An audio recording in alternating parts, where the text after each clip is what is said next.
오늘 이 저녁에 우리 교사 선생님들 헌신 예배로 하나님 앞에 예배를 드리고 있는데요. 성경에 나타난 귀한 하나님의 인물들 가운데서 특별히 아볼로와 그리고 아굴라, 이름이 어떤 면에서 비슷하다 하면 비슷하겠고 또 다르다면 다르겠는데, 이 두 사람을 좀 비교하고 대조해 가면서 우리는 어떤 교사가 될 것인가, 또 어떤 하나님의 사람이 될 것인가 하는 것을 좀 생각해 보는 그런 시간이 되었으면 좋겠습니다. 자, 오늘 우리가 읽은 본문 24절부터 읽었는데요. 아볼로에 대한 소개가 아주 상세하게 나오죠. 자, 24절, 25절 여러분 다시 한번 읽어 주시겠습니까? 자, 시작.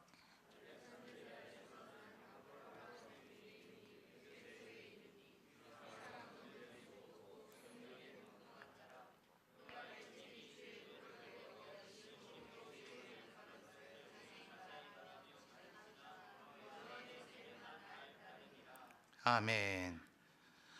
저는 성경의 인물에 대한 소개들이 참 많이 나오는데, 그 가운데서도 이렇게 짧은 겨우 두 절이죠. 두 절밖에 되지 않은 이 짧은 성경 구절 안에서 이와 같이 격찬을 한 사람이 또 있을까? 한 사람을 칭찬하고 이 사람이 대단한 사람이다라는 것을 이렇게 소개해 주는 것 중에 성경에서 이보다 더한 그런 평가를 내려주는 사람이 또 있을까? 이제 그런 생각이 듭니다. 여러분, 이 알렉산드리아, 알렉산더 대왕이 이집트 땅에 계획 도시를 세웠다 그러죠. 자기의 이름을 영원토록 기억하게 하기 위해서 없던 도시를 아예 계획 도시로 만들어서 그곳에 자기의 이름을 따서 알렉산드리아 이렇게 이름을 짓고, 거기에 아주 거대한 도서관을 지어서 당시에 세계에 있는 모든 어떤 서적들은 다 모아다 놨다 해도 과언이 아닐 정도로, 그래서 서양 속담에서는 알렉산드리아 개는 입에 책을 물고 다닌다, 이런 말이 있을 정도로, 아마 우리나라 속담에 서당계 3년이면 뭐 하죠? 풍어를 읊는다, 그거보다 한 단계 위쯤 되는 것 같아요. 여러분, 이 바벨론의 이 남유다가 멸망되었을 때에 모두 다가 포로로 잡혀간 건 아니고, 내가 순순히 포로로 끌려가지는 않겠다, 이렇게 했던 사람들이 애굽으로 도망간 사람들이 있습니다. 그러니까 그때부터 이미 애굽 땅 안에, 이집트 땅 안에는 이스라엘인들이 있었어요. 그리고 나서 바벨론, 메데, 파사, 헬라, 로마로 이어지는 이방인의 압제가 계속되자 고국에 돌아가 봐야 별 의미가 없겠죠. 그래서 애굽 땅 안에 계속 남아 있는 유대인들의 부류들이 생깁니다. 물론 그 이후에도 바벨론 때 건너간 사람들이 대대손손 거기에 살았다기보다는 그 이후에 계속해서 유대인들이 전 세계, 그래서 일명 신약 성경에서 디아스포라라 그렇게 표현하지요. 전 세계에 흩어진 나그네에게 편지한다, 야고보 사도가 그들을 지칭하는 그런 표현이 나와 있을 정도입니다. 말하자면 가나안 땅 본토 유대와 예루살렘 안에 남아있는 유대인보다 당시 로마 제국 전 세계에 흩어져 있는 유대인이 더 많다 할 정도로 유대인들이 다 흩어졌습니다.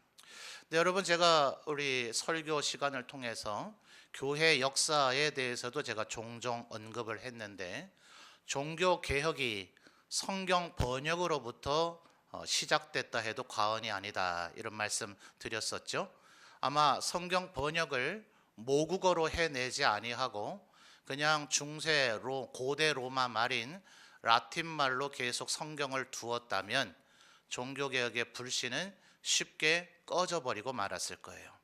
영국은 영국대로, 또 독일은 독일대로, 그 나머지 지역들도 또 각각 자기의 모국어로 성경을 번역해서 성경이 정확히 우리에게 무엇을 말하고 있는가를 알게 됨으로 인해서 종교개혁이 500년 전에 성공하고 교회를 바로 세울 수가 있었다. 자, 하나님의 말씀이 무엇이라 말하는가, 이걸 사람들을 알게 했기 때문이다 그랬죠. 그런데 그 루터와 칼빈이 종교 개혁을 일으키기 전에 이미 성경 번역을 시도했던 사람들이 있었지만 그들은 그 이유 때문에 죽음을 당했습니다. 실제로 화형을 당했어요.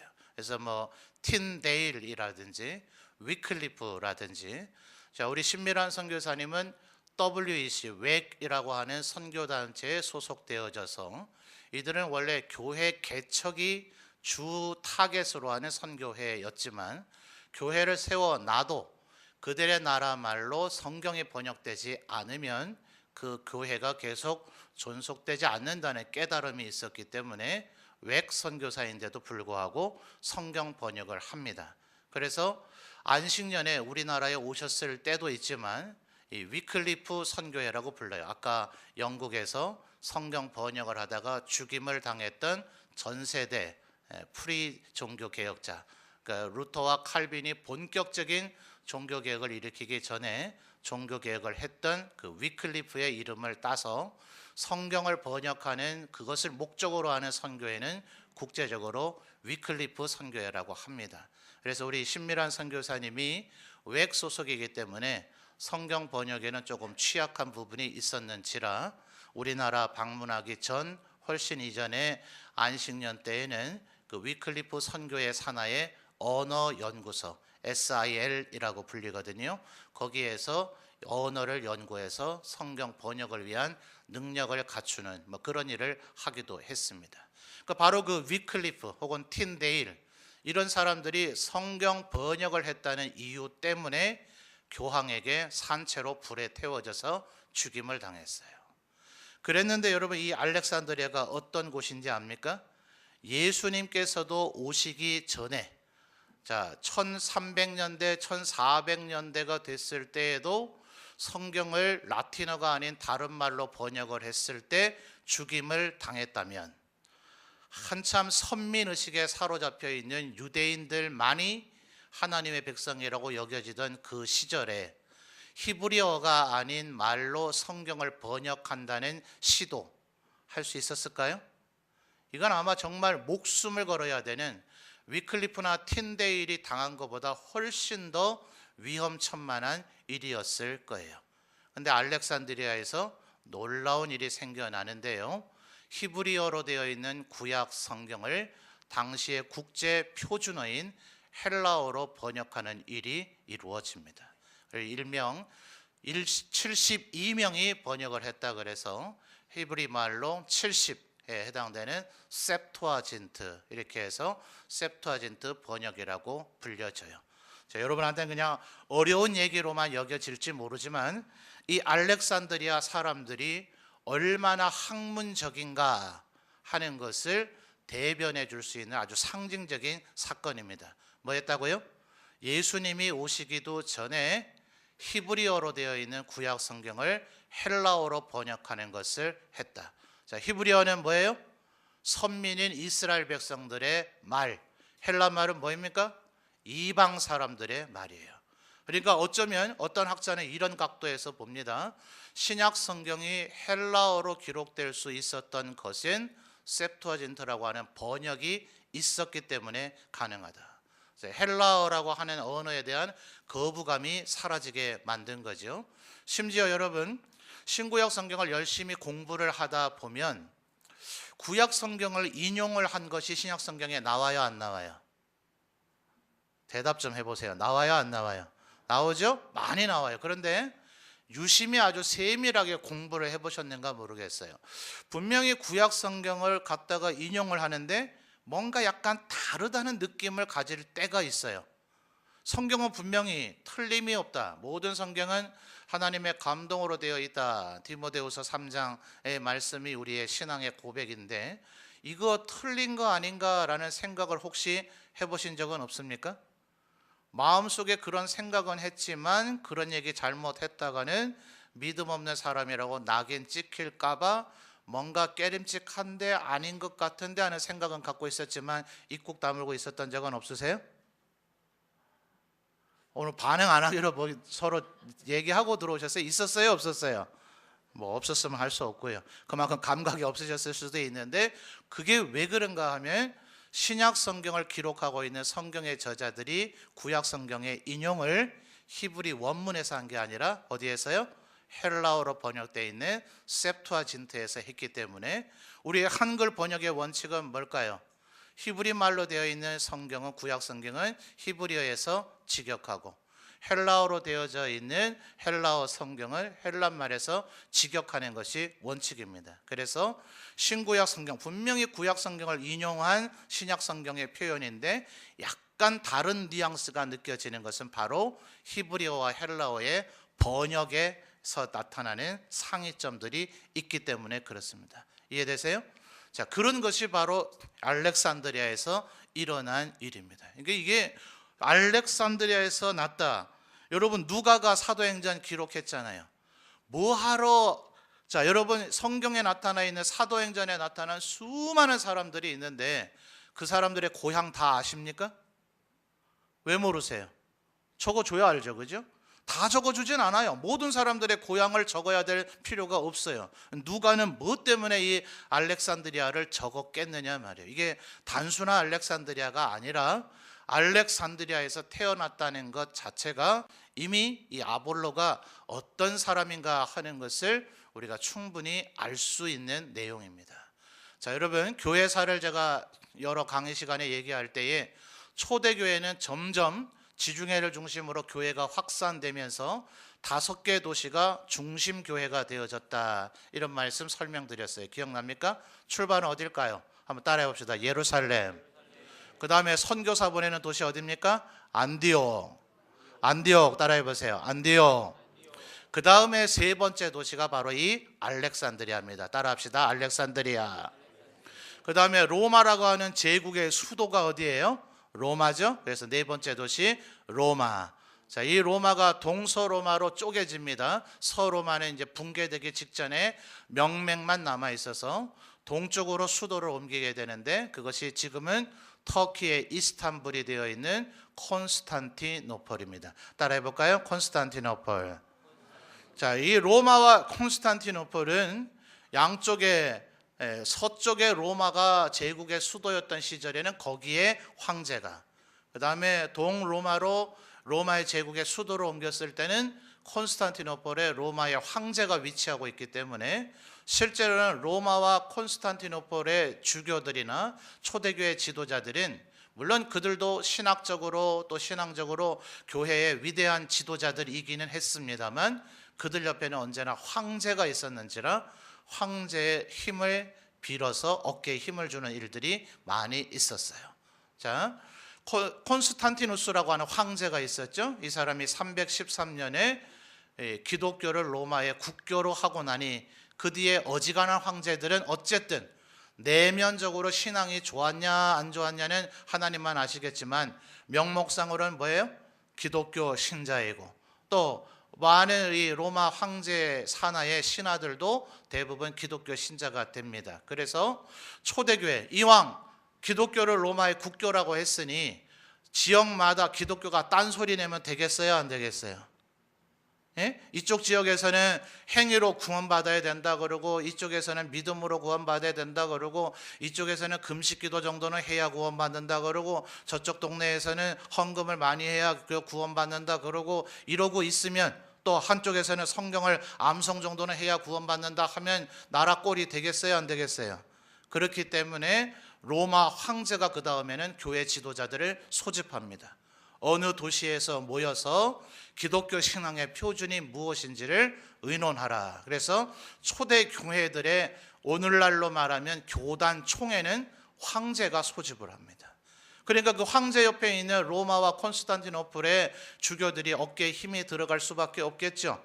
그래서 실질적으로 우리의 신앙의 표준, 예수님은 어떤 분이신가? 참 하나님이시면서 참 인간이시다. 우리가 믿고 있는 하나님은 어떤 분이신가? 삼위이지만 일체이시다. 트리니티. 이제 트리와 유닛이라고 하는 단어가 교합된 삼위일체라는 용어.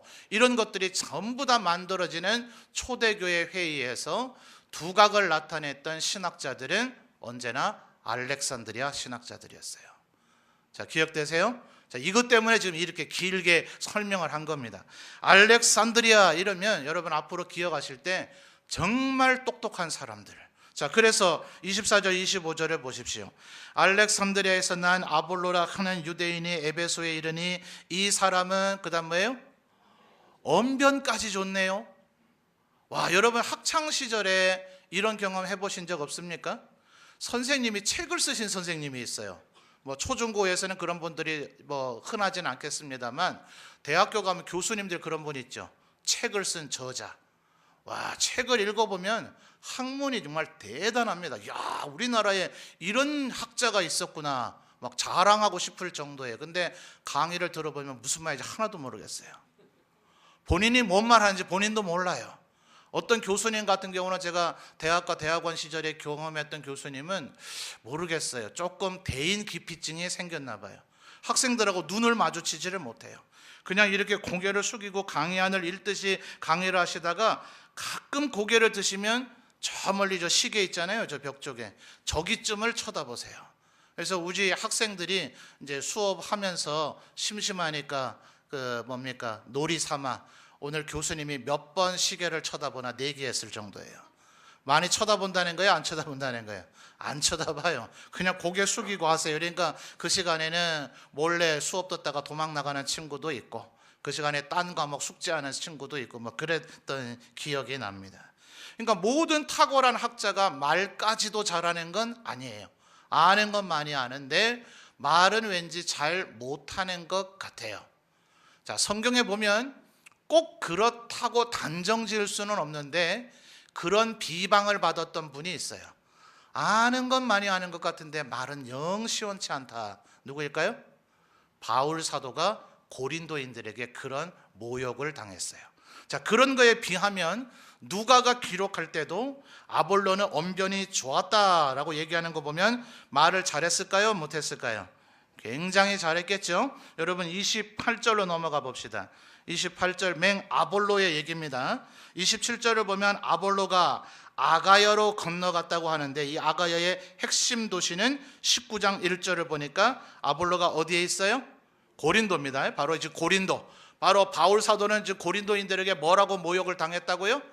바울 사도가 쓴 편지를 보면 대단한데 뭔 설교는 저렇게 못한데 바울 사도한테 이런 식으로 고린도인들이 실제로 바울이 말을 잘 못했을 수도 있고 바울을 악의적으로 모욕을 한 것일 수도 있어요. 그런데 거기에 대비해서 아볼로는 지금 18장 27절에 아가야로 넘어갔다 그러고 19장 2절에서 고린도에 위치했다고 하는데 아가야의 제일 중심 도시가 고린도입니다. 그러니까 아마 27절에서 얘기하는 아가야가 이미 고린도를 얘기하고 있을 거예요. 28절에 이는 성경으로서 예수는 그리스도라고 증언하고 공중 앞에서 힘있게 유대인의 말을 어때요? 따라오고 계세요? 지금 딴 생각하고 계십니까? 유대인의 말을 어땠어요? 이기었다고요. 왜 그래요? 아까 우리가 24절에 살펴본 대로 뭐가 좋으니까요?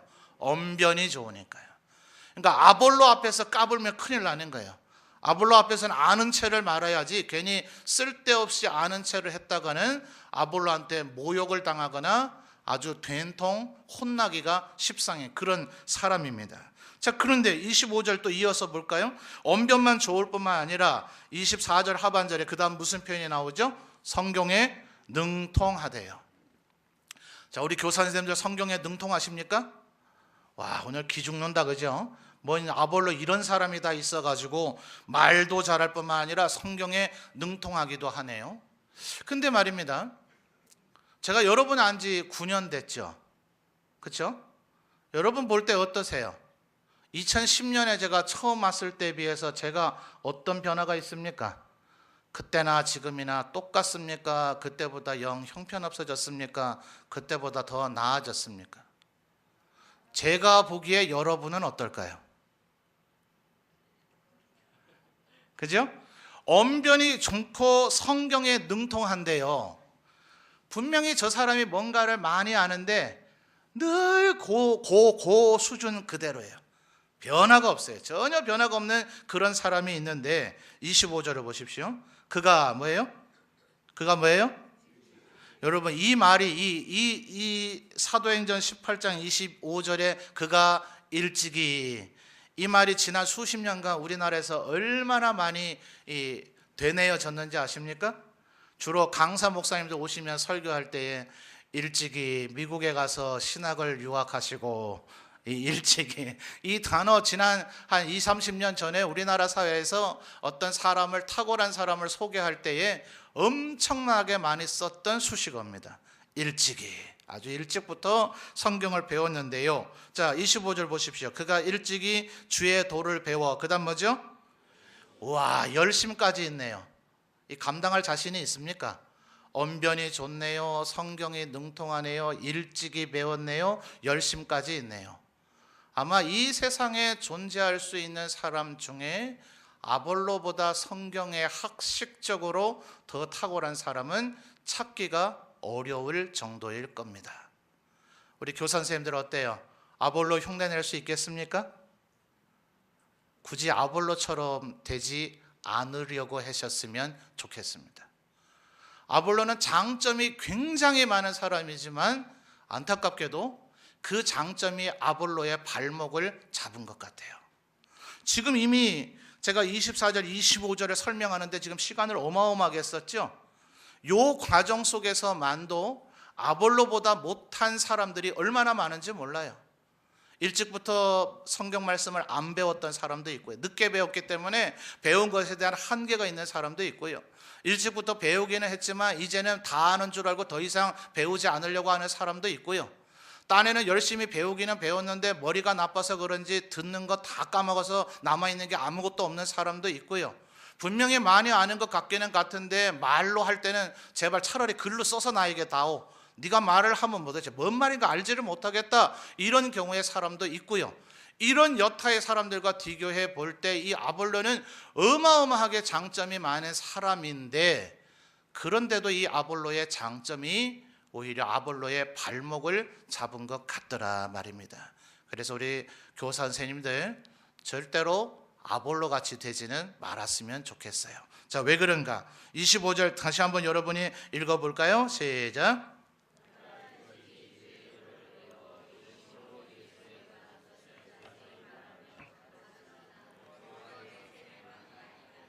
아멘. 자, 예수에 관한 것을 자세히 말하며 가르치나, 그 다음에 이제 함정이 있죠. 뭐예요? 요한의 세례, 그 다음 뭐예요? 만 알 따름이라. 여러분, 이 요한이 누굽니까? 세례 요한을 얘기하는 거예요. 사도 요한 아니고요. 세례 요한의 특징이 뭐예요?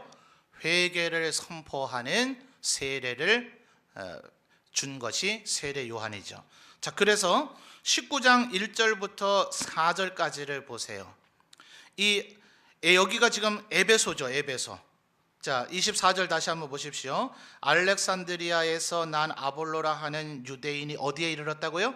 에베소에 이른 겁니다. 그러니까 에베소에서 아볼로가 열심으로 하나님의 말씀을 가르쳤어요. 그런데 26절을 보니까 브리스길라와 아굴라가 보니까 아볼로에게 한계가 있죠. 뭐밖에 몰라요?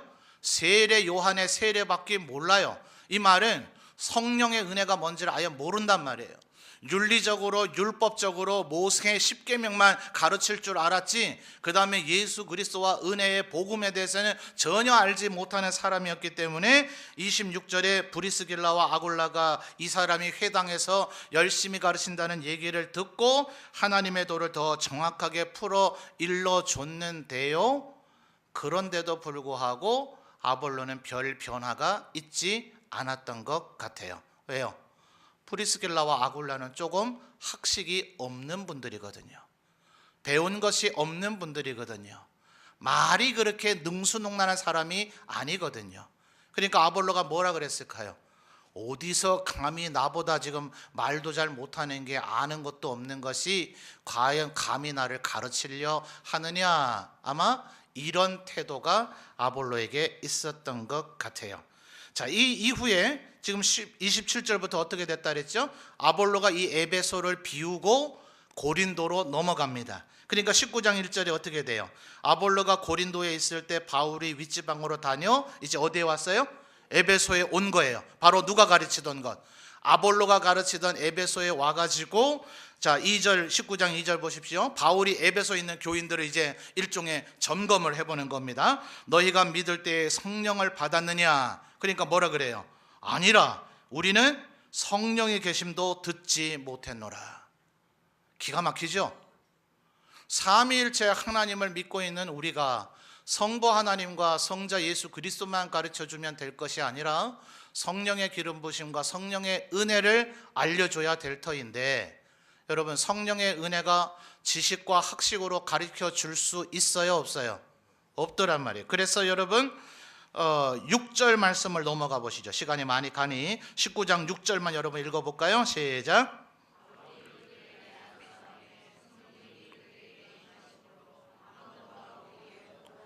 아멘. 자, 중간에 생략된 3, 4, 5절을 보면 이 에베소 사람들이 세례 요한만의 세례만 알고 있기 때문에 바울 사도가 예수 그리스도의 이름으로 받는 세례를 가르치고 그들에게 예수 그리스도의 이름으로 세례를 주고, 이것도 물론 중요합니다. 그렇게 하고 난 후에 6절에 지금 어떻게 했다 그러죠? 그들에게 안수하니 그들에게 성령이 임했다.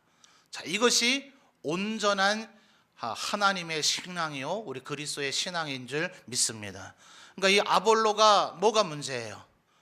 똑똑하기는 한데 많이 알기는 한데 능력이 많기는 한데 그것 때문에 아마도 아볼로의 마음에 좀 교만함이 있었는지 더 이상 배울 생각을 안 해요. 남의 얘기 들을 생각을 안 해요. 자기가 다 아는 줄로 알아요. 그래서 브리스길라와 아굴라가 알려주지만 그들의 말을 잘 들은 거예요? 안 들은 거예요? 안 들어서 문제가 생기더라 하는 겁니다. 자, 19장 1절에 아볼로가 어디로 갔어요? 고린도로 갔죠. 그래서 고린도에 문제가 생기는 겁니다. 자, 고린도 교회 3장에서 고린도전서 3장을 보면 뭐라 그래요? 나는 아볼로파다, 나는 게바파다, 나는 바울파다. 자, 근데 재미나지 않습니까, 여러분? 자, 보세요. 자, 앞으로 한번 보십시오. 에베소가 있고 고린도가 있어요. 자, 에베소에서 지금 누가 활동했어요? 아볼로가 활동했죠? 근데 이 아볼로가 에베소에서 활동하기 전에 고린도에서 바울이 활동을 했어요. 그게 지금 사도행전 18장 앞부분이죠. 1절에서부터의 1장 18장 11절 보죠. 18장 11절. 자, 18장 11절 같이 읽어볼까요? 시작. 1년 6개월을 머물며 그들 가운데서 하나님의 말씀을 가르치니라. 요게 어디예요?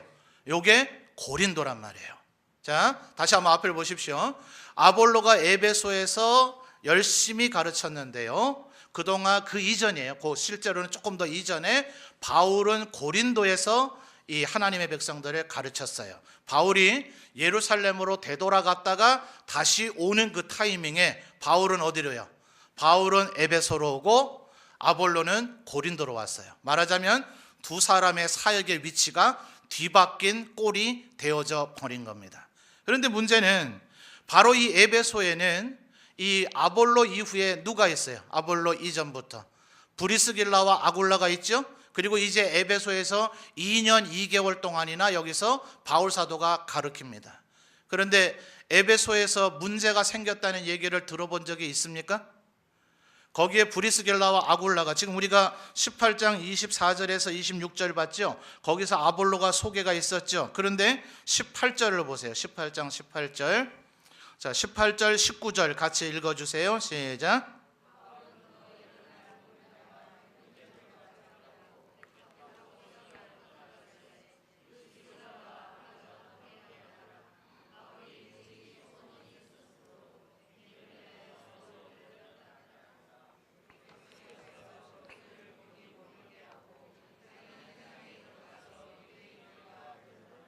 아멘.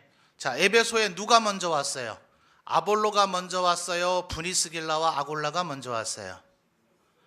고린도에서 지금 바울 사도가 브리스길라와 아굴라와 함께 사역을 하다가 예루살렘으로 돌아가서 안디옥으로 가서 선교 보고를 해야 되니 안디옥으로 가다가 중간에 에베소를 들려서 잠깐 바울 사도는 머물러 있다가 떠났고요. 거기에 브리스길라와 아굴라를 남겨놓은 거예요. 그러면 아굴라하고 아볼로를 비교해 볼 때 이 에베소에는 누가 고참이에요?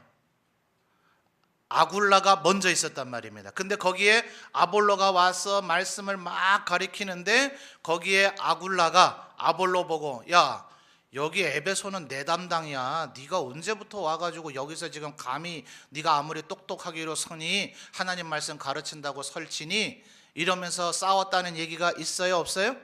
없단 말이에요. 그냥 그들이 협력을 했고 아볼로의 장점을 아굴라는 봤어요. 야, 이 사람 나보다 말은 잘하는구나. 이 사람 정말 아는 게 많구나. 이 사람과 뭐 하면요, 이 사람과 동역하고 협력하면 우리가 어마어마한 시너지 효과를 일으킬 수 있겠구나 해서 아볼로가 지금 아볼로가 제대로 알아요, 몰라요? 분명히 똑똑하고 아는 게 많기는 하지만 뭐만 알아요? 세례 요한의 세례만 알고 성령님에 대해서는 아예 모르는 불완전한 지식이 아볼로에게 있었지만 아볼로하고 싸우지 않았단 말이에요.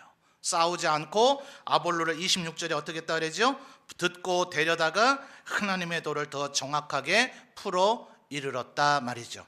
그 다음에 이제 아볼로가 여기서 한참 가르치고 나서 고린도로 떠난 후에 지금 19장에서 바울 사도가 에베소에 왔다 그랬죠. 그래서 19장 9절 보면 두란노 소원을 세워서 날마다 강론했다. 19장 10절을 보면 2해 동안 2년 동안이나 가르쳤다고 하는데, 바울 사도가 2년 동안 가르치는 동안에 너희들 아볼로에게 잘못 배웠다, 아볼로는 엉터리다, 아볼로에게 배운 거 다 까먹어야 된다, 이런 얘기를 했다는 흔적이 있어요, 없어요? 없습니다. 그러니까 에베소에서는 전혀 문제가 되질 않았어요. 그런데 고린도에는 바울 사도가 18개월 가르치고 난 후에 그 다음에 불완전한 지식을 갖고 있는 아볼로가 여기에 오니 문제가 생겼다고요, 안 생겼다고요? 문제가 생기더라 하는 거예요. 왜요? 자기 아는 것밖에 모르니까. 여러분, 이걸 여러분 꼭 기억하셔야 됩니다. 여러분이 볼 때 제가 어떻게 보였는지 아까 여쭤봤습니다만 뭐 어떻게 보이시는가 모르겠어요. 근데 좀 참 두렵습니다. 목회자가 된 지 벌써 한 20년이 됐는데 신학교 같이 다녔던 친구들도 있고요. 우리 교회가 제 개인적으로는 7번째 사역지니까 부교역자로서 6군데의 교회를 제가 사역을 했었습니다. 저는 생각이 언제나 성도들은 현재 있는 교역자와 가장 친밀한 교제를 가져야 된다고, 그것이 성경의 원리라고 보기 때문에 지나온 교회 성도들에게 연락하지 않아요. 근데 그들이 오는 연락까지도 제가 전화를 안 받는다면 그거는 조금 인간 관계의 문제라고 생각을 해서 오는 연락에는 제가 피드백을 합니다. 오는 전화는 받고 SNS에 그들이 저에게 뭐라고 댓글을 달면 저도 그냥 화답 정도는 합니다. 그러니까 그들이 지금도 모두 다가 그렇지는 않겠지만 지난 6교회에서 사역을 했던 성도들이 저를 기억하고 있어요. 그러니까 이게 참 인터넷 세상이 무서운 게, 우리 교회 홈페이지에 설교 동영상이 떠 있으니 신학교 동기들도 그러하고 또 지나온 교회 성도들이 그 설교를 듣는가 봐요. 이제 가끔 저에게 하는 평이 예전보다는 훨씬 여유가 생기신 것 같아요, 이런 얘기들을 종종 하더라고요. 좋은 말일까요? 여러분 어떠세요? 좋은 말입니까? 말소리가 느려졌나 싶기도 하고요. 내 마음속에서 내 설교를 함의 어떤 이 자세에서 열정이 사라졌나, 저기 이제 그런 고민이 있습니다. 그들이 좋게 말한 것일 수 있겠고 좋게 느낀 것일 수도 있겠는데, 제가 20년 전에서 지금에 이르렀을 때 성경에 대한 이해가 더 많아졌는가, 하나님의 뜻을 더 선명하게 보고 있는가, 또 성경을 나름대로 여러분에게 풀어서 설명하고는 있는데 지나놓고 생각해 보면 설명이 미흡했다, 내지는 오해를 살 수도 있었겠다라는 생각이 들 때도 있더라고요. 그러면 저는 이제 과거보다 더 성경을 더 잘 가르치고 있는가, 이것에 대한 고민이 늘 있습니다. 여러분 볼 때 여러분의 목사가 무식한 사람인지 뭔 말 하는지 모르겠는 사람인지는 제가 모르겠지만, 나름 제 아버지로부터 저를 목사로 삼으려고 했던 건 아닌데도 뭐 때문에 어릴 때부터 그렇게 말씀이랑 신학 서적들을 가르쳤는지, 신학교에 갔을 때 교수님들이 강의할 때 어디서 들은 듯한 느낌, 가만 생각해 보니 아버지가 전부 저에게 했던 얘기예요. 그러니까 신학교 교수들이 할 얘기를 어린 저에게 뭐 때문에 얘기를 했는가, 제가 그거 이해했겠습니까? 그냥 들은 기억이 나는 거예요. 이해를 한 것이 아니라, 아, 옛날에 저에게 들어봤었다, 뭐 이 정도. 그런데도 여러분, 지금 이 세상에 신앙 서적이라고 하는 것이 얼마나 많이 쏟아져 나오는지, 여러분께서 저희 가정에 그래도 뭐 염려 없이 살도록 넉넉한 사례를 주시는데, 도서비도 따로 주십니다만 도서비를 빼고 그 사례금을 전부 다 책을 산다 할지라도 지금 이 세상에 출판되는 신앙과 관련된 서적들을 다 구입할 수가 없을 정도입니다. 제가 누나 5 중에 한 2명이 좀 잘 살아요. 그래서 한 몇 년 전에는 누나한테 누나 100만 원만 좀 더 책 좀 사자, 그래서 한 번에 100만 원어치 책을 산 적도 있어요. 여러분, 사실 뭐 목회도 해야 되고 설교 준비도 해야 되고 신방도 해야 되고 뭐 기타 등등 여러 가지 일을 해야 되겠지만 24시간 잠 안 자고 밥 안 먹고 책을 읽는다 하더라도 다 읽어낼 수가 없을 만큼의 어마어마한 그런 새로운 어떤 해석들, 또 신학들, 가르침들이 얼마나 많이 지금 쏟아져 나오고 있는지 모릅니다. 여러분, 책을 보면 볼수록 내가 아직 한참 멀었구나, 정말 모르는구나, 정말 하나님은 어떤 분인가, 우리가 믿는 이 기독교 신앙이란 도대체 무엇인가, 이것에 대한 사실은 여러분에게 제가 알고 있는 깨달음의 범위 내에서 여러분을 가르치곤 하지만, 정말 보다 비중 있는 자리에서 개성임 목사, 우리의 신앙이 뭡니까? 하나님은 어떤 분입니까? 정말 중요한 사람이 중요한 자리에서 그렇게 묻는다면 여전히 선뜻 대답하기가 어려울 정도입니다. 여러분은 어떠세요? 여러분은 얼마나 신앙을 향해서 하나님을 깊이 알아가려고 애를 쓰고 계십니까? 이 아볼로는 안타깝게도 그 활동에서 어쩌면 멈춰 서 있는 듯한 사람이었다 하는 겁니다. 여러분, 고린도전서 16장으로 한번 넘어가 볼까요? 자, 한 2구절만 찾고 오늘 말씀을 정리하겠습니다. 고린도전서 16장입니다.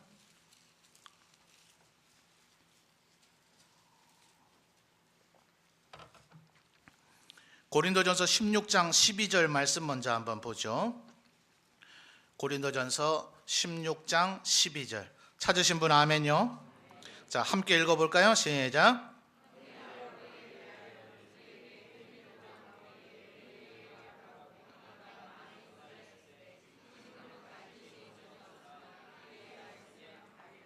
아멘. 자, 바울 사도가 아볼로에 대해서 적대하지 않습니다. 근데 어찌된 영문인지 아볼로가 고린도에서 바울을 비방을 했는지, 아니면 고린도인들이 알아서 그냥 우리는 아볼로 뭐 추종자 할래, 나는 바울 원래 좀 싫더라, 그 사람 좀 밥맛이더라 이랬는지, 아니면 아볼로가 계속해서 바울을 비방함으로 인해서 고린도 교회가 분열이 됐는지 알 길이 없어요. 근데 결과적으로는 12절을 보니 아볼로가 지금 어떻게 됐어요? 고린도인과의 관계가 좋아요, 안 좋아요? 안 좋아요. 분명히 이들 중에는 누군가가 고린도인들이 아볼로 보고 우리한테 와주세요 라고 얘기하는 것 같아요. 형제 아볼로에 대하여는 그에게 형제들과 함께 너희에게 가라고 내가 많이 권하였으되, 아볼로가 갈 마음이 있어요, 없어요? 지금은 갈 뜻이 전혀 없으나 기회가 있으면 가리라. 자, 여러분, 바울과 아볼로 혹은 아굴라와 아볼로의 차이를 아시겠습니까? 아볼로는 어떤 면에서 보면 좀 잘 삐지는 것 같아요. 고린도 교회의 극심한 분열과 갈등은 아볼로가 다 만들어낸 것 같아요. 지금 바울은 뭐라 그래요? 고린도전서 3장에서도 뭐라 그럽니까? 나는 심었고 아볼로는 물을 주었다. 아볼로를 굉장히 칭찬해 줍니다. 그러나 고린도서에서 보면 바울이 한 가지 좀 이렇게 뭐랄까요, 씨앗이 있달지 복선을 뿌리는 표현이 있어요. 나는 다른 사람이 세운 터에는 내가 세우려고 하지 않았다. 그러니까 아볼로의 행동에 잘못됨이 있다는 거예요, 없다는 거예요? 그러니까 전혀 바울 사도가 아볼로의 행동에 대해서 논평을 안 하지는 않습니다.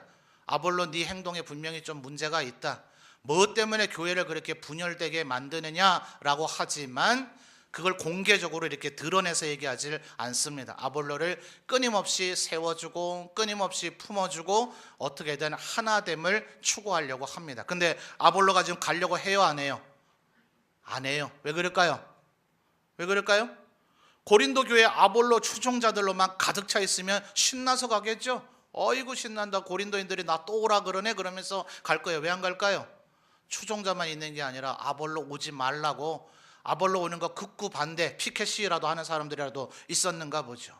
뭔가 자기를 싫어하는 사람들이 있다는 것이 분명하게 느껴지니까 아볼로가 선뜻 못 가고 있는 겁니다. 여러분 19절 말씀을 보십시오. 자, 19절 여러분이 또 읽어주실까요? 고린도전서 16장 19절입니다. 시작.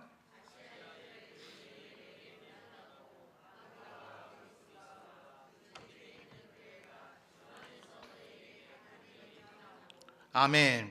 자, 여러분 이 19절에서 말하고 있는 아시아는 대륙의 아시아가 아니라 그랬죠. 성경에서 말하는 아시아는 터키의 중앙 부위, 요즘으로 하면 요한계시록 2장과 3장에 보면 7교회 나오죠. 바로 그 7교회가 있는 갈라디아 중부 지역을 해당되는 것이 소아시아입니다. 바로 거기에 그 7교회 가운데 거의 중심되는 도시가 어딜까요? 거기가 에베소예요. 그래서 지금 19절 아시아의 교회들이 너에게 무난하고라고 하는 이 말은 에베소 교회 또 7교회 누구 어딥니까? 사대 교회, 빌라델비아 교회, 라오디게아 교회, 두아디라 교회, 이런 교회들이 너에게 무난하는데 아굴라와 브리스가와 그다음 뭐예요?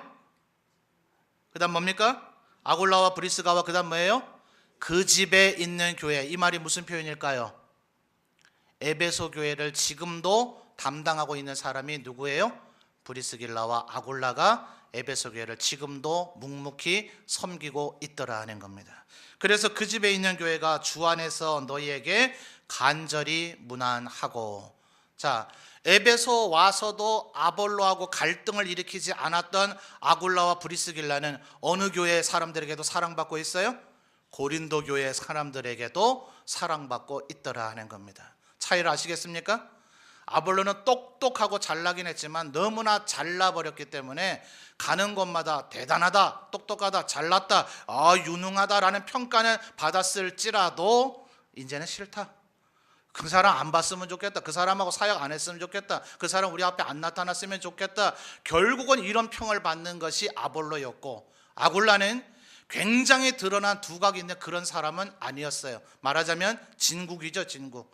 가마솥이 빨리 끊지는 않지만 나중에 한번 데워지면 식지를 않는 것처럼 세월이 흘러가면 흘러갈수록 각처에 있는 모든 교회가 아굴라와 브리스길라를 칭찬하더라는 거예요. 한 군데만 더 살펴보죠. 로마서 16장으로 가볼까요?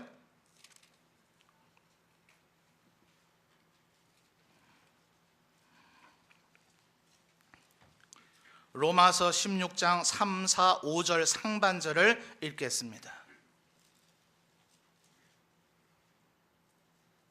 찾으신 분 아멘요? 예, 아직 못 찾으셨나요? 로마서 16장 3, 4, 5절 상반절입니다. 함께 읽읍시다. 시작. 너희는 그리스도 예수 안에서 나의 동역자들인 브리스길라와 아굴라에게 문안하라. 그들은 내 목숨을 위하여 자기들의 목까지도 내놓았나니 나뿐 아니라 이방인의 모든 교회도 그들에게 감사하느니라. 또 저희 집에 있는 교회에도 문안하라. 아멘. 여러분, 바울 사도에게 이 정도 평가 받을 수 있겠습니까? 자, 16장 3절에서 지금 바울 사도가 브리스길라와 아굴라를 뭐라고 얘기합니까? 나의 동역자다. 이 정도의 평가 받지 못합니다. 대부분 내가 영적으로 낳은 아들이다. 이 정도는 디모데, 디도 이런 사람들이 이런 평가는 받았을지라도 사실은 브리스길라와 아굴라도 디모데, 디도급에 해당되는 사람인데 이들을 향해서는 내가 영적으로 낳은 아들이라고 얘기하는 게 아니라 나의 동역자라고 격찬을 하고 있단 말이에요. 그 다음 뭐라 그래요? 4절 말씀을 보니까 그들은 내 목숨을 위하여 무엇까지도 내놨어요? 자기들의 목까지도 내놨기 때문에 나뿐만 아니라 그 다음 뭐라 그럽니까? 이방인의 모든 교회도 그들에게 감사하느니라. 이방인의 모든 교회라면 고린도 교회 들어갑니까? 안 들어갑니까? 에베소 교회 들어갑니까? 안 들어갑니까? 그 다음에 더 놀라운 반전은요, 또 저의 집에 있는 교회에도 문안하라. 자, 이게 무슨 얘기일까요? 지금 에베소에 있는 게 아니에요. 또 다른 곳에 가서 교회를 섬기고 있는 것이 브리스길라와 아굴라라 하는 겁니다. 어디에 가든지 칭송받는 사람. 자, 여러분 약속을 하나 어겨야 되겠는데요. 2개만 찾겠다 했었나요? 하나만 더 찾읍시다. 디도서 3장으로 가보죠. 자, 마지막이에요. 진짜 마지막입니다. 디도서 3장 13절.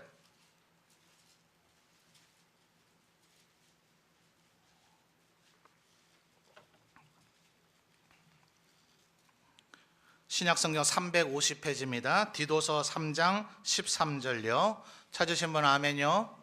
자, 함께 읽을까요? 시작. 율법 교사 세나와 및 아볼로를 급히 먼저 보내어 그들로 부족함이 없게 하고. 자, 여기 누가 등장합니까? 아볼로가 등장하죠. 그러니까 아볼로가 여러분이 영 형편없는 사람이다 이렇게 여기면 안 됩니다. 아볼로만큼 되기도 쉽지 않아요. 그런데 아볼로는 다시 한번 말씀드리지만 공과가 확실한 사람입니다. 장점이 어마어마하게 많지만 안타깝게도 단점도 많은 거예요. 자, 아볼로의 장점을 취하시는 우리 교사 선생님들 되시기를 바랍니다. 그러나 아볼로의 단점을 본받지는 말고 아굴라와 같이 은근하게 뚝심 있게 끝없이 힘없이 하나님 앞에 온전히 다해 섬기는 우리 성도님들 되시기를 바라요. 자, 아볼로와 아굴라의 차이가 뭔가? 여러분, 우리 모두 다가 똑같아요, 달라요? 다릅니다. 우리 절대로 똑같지 않습니다. 그런데 우리가 같음이 있어요, 없어요? 우리가 한 분 하나님을 섬깁니다. 에베소서 4장에서 그 사실을 바울 사도가 우리에게 논증하죠. 한 성령님 안에 거합니다. 한 성경 말씀을 읽고 있고 한 하나님의 이름으로 세례를 받았습니다. 그래서 아볼로 같은 사람은 우리가 서로 다를지라도 하나됨을 끊임없이 추구합니다. 근데 아굴라는 어때요? 우리가 하나인데도 불구하고 끊임없이 우리가 다르다고 이야기합니다. 여러분은 어떤 사람이 되시겠습니까? 아볼로를 넘어서서 아굴라와 같이 하나님 앞에 끝까지 귀히 쓰임받는 우리 교사 선생님들과 우리 모든 성도들이 되시기를 바랍니다.